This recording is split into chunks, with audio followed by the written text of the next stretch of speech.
So I set up my problem, 60 and 146 thousandths divided by 58 hundredths.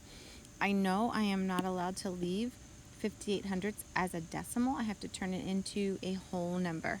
So I'm going to do that by moving the decimal point over one place, two places, and therefore I have to do the very same thing to my number inside, which is move the decimal point over not one but two places.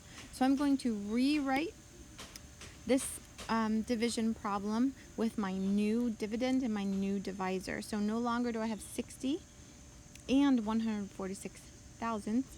I have 6,014 and 6/10ths, and that's being divided by the whole number 58. Now I'm ready to get started in my dividing. So 60, I should start with a 6. The 6 cannot divide by 58, so I'm going to put a 0. Now I can do 60 divided by 58. That happens once. Multiply 1 times 58. 60 minus 58 leaves me with 2. I'm going to bring down my 1. I have 21 divided by 58.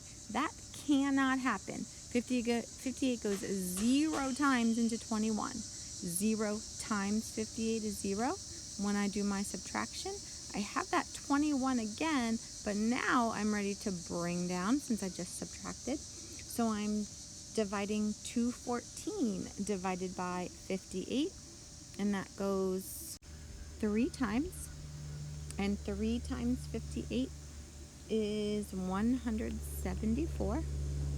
When I do my subtraction, that leaves me with 40. And I'm ready to bring down my 6.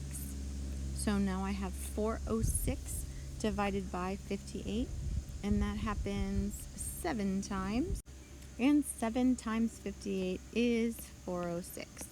So I have no remainder, nothing else to bring down, but I do need to get my decimal point in my answer.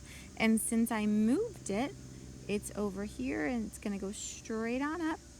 So I have an answer of 103 and 7/10.